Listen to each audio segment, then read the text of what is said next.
कह देते हैं जी हमने पीओके पे कब्जा करना है, तो इनकी टांगें कांपनी शुरू हो जाती है। तो आप उनके साथ मुकाबला करो ना। साइकोलॉजिकली पाकिस्तान बहुत ज्यादा अंडर प्रेशर हो गया इंडिया के। काफी मुश्किलात और नाकामी का सामना है कि पाकिस्तान ने एटमी धमाके करके मुआशी खुशहाली का मौका खो दिया, क्योंकि इंडियन लीडरशिप कश्मीर के हवाले से आजकल बहुत बातें कर रही है।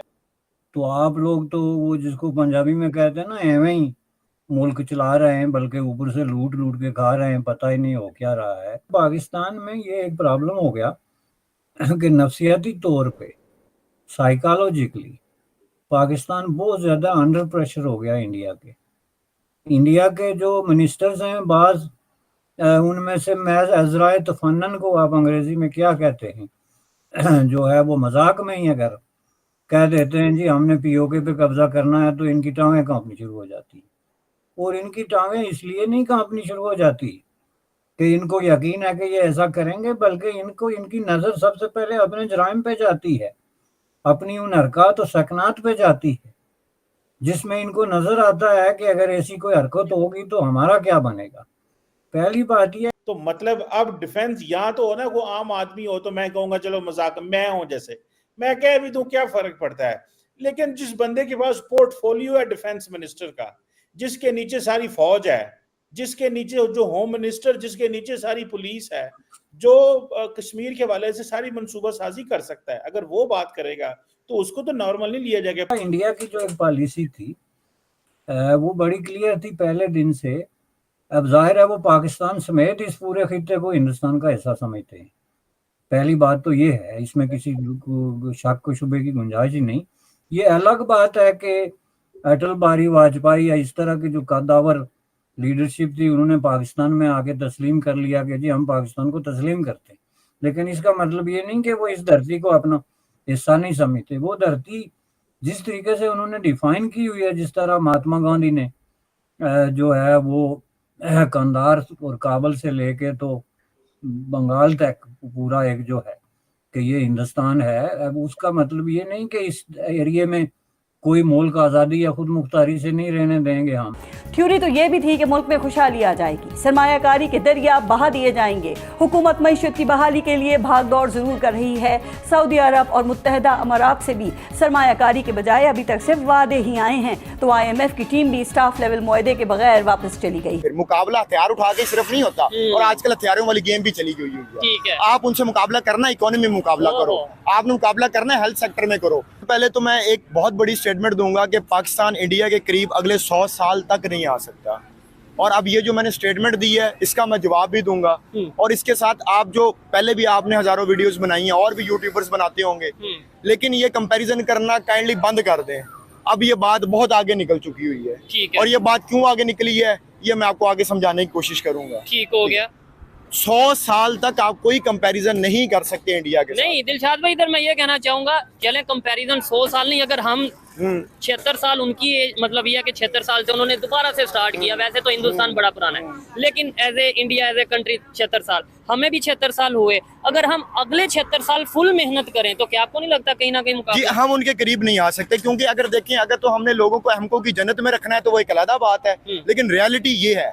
अब रियलिटी इस तरह क्यों है, अब आप देखेंगे जो रिसेंटली आपने बताया कि UAE ने जो है वो इधर 10 बिलियन का अनाउंस किया और उधर 100 बिलियन, और हमारे यहाँ पे तो सिर्फ अनाउंस हुआ है। अब इसको पता नहीं अमली जमा पहनाया जाता है कि ये नहीं पहनाया जाता, क्योंकि उतनी देर तक हो सकता है हमारी हुकूमत ही खत्म हो जाए, ये भी कोई गारंटी नहीं है।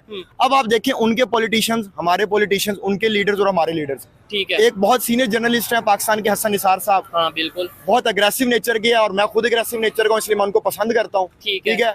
उन्होंने कहा है कि जो Indian prime minister Narendra Modi है उसकी सिर्फ 3 करोड़ की प्रॉपर्टी निकली है। ऐसे ही है, ये मैंने भी वो स्टेटमेंट एक क्लिप देखा था। जी, आप लगा भी दीजिएगा।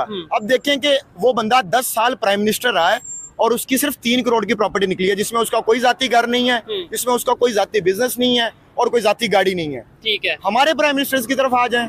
हमारा प्राइम मिनिस्टर अभी जो प्राइम मिनिस्टर है उसका आप शुगर स्कैंडल देख लें, रमजान शुगर मिल देख लें, आपको ऐसे हजारों स्कैंडल मिल जाएंगे, इसमें आपको नजर आएगा कि वो हमारे कंट्री के साथ, अपने मुल्क के साथ कितने को लॉयल हैं। ऐसे ही है, लंदन के फ्लैट्स देख लें, और फिर अभी दुबई लीक्स, उससे पहले दुबई लीक्स हुआ, पनामा लीक्स हुआ। पनामा लीक्स के अंदर हमारा जो 3 दफा प्राइम मिनिस्टर रह चुका हुआ है, उसके बेटे जो हैं वो अरबों रुपए की जायदाद के मालिक हैं, अरबों डॉलर्स की जायदाद के मालिक हैं। और जो इंडिया का प्राइम मिनिस्टर जिसने 10 साल का टेन्योर पूरा कर लिया हुआ है, उसके पास 3 करोड़ की प्रॉपर्टी है। ठीक है। आप खुद हिसाब लगा सकते हैं कि हमारी प्रायोरिटीज कहाँ पे जा रही है और उनकी प्रायोरिटीज कहाँ पे ठीक जा रही है। है दिलशाद भाई, ये तो हुई पॉलिटिशियंस की बात। इंडिविजुअल्स की अगर बात करते हैं, मतलब ये मैं कुछ दिनों से या कुछ महीनों से नोट कर रहा हूँ, जब पब्लिक से बात करते हैं बड़ी सफाई से हम हर चीज पॉलिटिशियन पे डाल के अपने हाथ झाड़ के और घर चले जाते हैं कि भाई अगर पाकिस्तान इस हालत में है वो प्राइम मिनिस्टर की वजह से है, इस हालत में है वो गवर्नमेंट की वजह से है। मैं ये समझता हूँ क्या वो प्राइम मिनिस्टर किसी दूसरे कंट्री से आता है या वो डायरेक्ट ऊपर से आता है? देखिए, सबसे पहले तो ये बात है कि इसमें सिर्फ पॉलिटिशियंस को हम जो है ना वो कसूरवार नहीं समझते, इसमें हमारी आवाम भी खुद कसूरवार है। पाकिस्तान के अंदर अगर कोई गलत काम होता है, हमारी आवाम कितनी सड़कों पे आती है, ठीक है, और अगर आ भी जाए तो उनको अंदर भेज दिया जाता है। क्या आपको लगता है कि आपको आज़ादी प्लेट में बैठे बैठे मिल जाएगी? ठीक है, कभी भी नहीं मिलेगी। जब तक आप अपने राइट्स के लिए बाहर नहीं निकलेंगे, आपको ऐसे ही जलील होना पड़ेगा। ठीक हो गया। आप मुझे एक ऐसा सीरियस इशू बताएं जिसके ऊपर पाकिस्तान में हुआ और आवाम सड़कों पे आके बाहर आके एहतजाज ये करे। कश्मीर में जो इशू हुआ, फिर उनकी बिजली के बिल भी सस्ते कम किए गए, उनको आटे को गंदम में आटे में भी कम कीमतों में कमी और की हमारे यहाँ एहतजाज का सॉरी आप हमारे यहाँ एहतजाज का मतलब ये है कि आप सड़कें तोड़ दो, नहीं, आप नहीं। अब ये तोड़ दो, ये काम नहीं करना होता। पीसफुल एहतजाज करें, अपना एहतजाज रिकॉर्ड करवाएं, और जब तक आप अपने ऊपर जुल्म सहते रहेंगे, ये गवर्नमेंट्स भी आपके ऊपर जुल्म करती रहेंगे और ये लीडर्स भी करते रहेंगे। ठीक हो गया। और जो पढ़ी लिखी कौमें होती हैं वो एहतजाज करती है और पीसफुल प्रोटेस्ट ठीक करती हो हैं। गया। दिलशाद भाई, एक रीजन ये भी बताई जाती है कि भाई मुकाबला इसलिए नहीं बनता। वैसे तो मैं ये क्लियरली पहले भी कह चुका हूँ, फिर से ये देखने वालों के लिए स्टेटमेंट देना चाहता हूँ कि हमारी वीडियो कंपैरिजन के लिए नहीं होती, हमारी वीडियो होती है सीखने के लिए। और वो लोग जो कहते हैं, मतलब हमारे पॉलिटिशियन हो या कोई भी हो, कि भाई हमने इंडिया से मुकाबला करना है या हम इंडिया से मुकाबला करते हैं, उनके लिए मैसेज होता है कि भाई अगर मुकाबला करना है तो हेल्थ एजुकेशन में करो, आओ आप आईटी में करो, आओ पॉजिटिव वे में, एक हेल्दी जो सा वे में वो कंपटीशन करो, इसलिए होती है मुकाबला। नो डाउट आज वो उनकी जो इकॉनमी है, अच्छा कुछ लोग ये कहते हैं जी इकॉनमी ज्यादा है उनकी, बड़ी है, उनकी आबादी बड़ी है, उनकी मार्केट बड़ी है, जिस वजह से मुकाबला नहीं बनता। आप मुझे बताएं क्या यही रीजन है सिर्फ? इसके अलावा लॉयल्टी, इसके अलावा अगर हम बाहर जाके क्या कर रहे हैं वो क्या कर?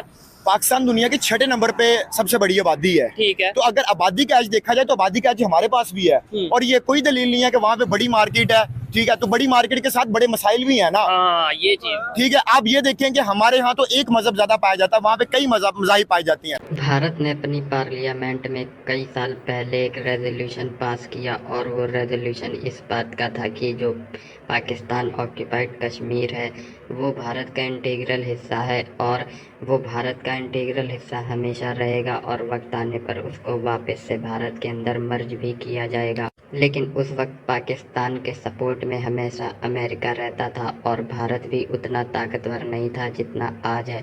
लेकिन आज स्थिति बदल चुकी है। एक तरफ जहां पाकिस्तान का साथ अमेरिका ने लगभग छोड़ दिया है, वहीं दूसरी तरफ अमेरिका का कोऑपरेशन भारत के साथ बहुत ज़्यादा बढ़ गया है, और इसके अलावा भी इंडिपेंडेंटली भी भारत बहुत ज़्यादा ताकतवर है, और भारत का डिप्लोमेटिक पावर भी पहले से काफ़ी ज़्यादा है, और मिलिट्री पावर भी। इसीलिए जब भी पाकिस्तान को ये पता चलता है कि भारत के किसी बड़े नेता ने पीओके को वापस लेने के लिए बयान दिया है, उनकी टांगें कांपना शुरू हो जाती हैं। और हाल ही में ऐसे कई इंस्टेंसेस दिखे जब भारत के रक्षा मंत्री, भारत के प्रधानमंत्री और भारत के एक्सटर्नल अफेयर मिनिस्टर सबकी तरफ से ऐसे बयान आए। अब देखने वाली बात यह है कि क्या अगली सरकार बनने पर भारतीय सरकार पीओके को वापस ले पाएगी या नहीं।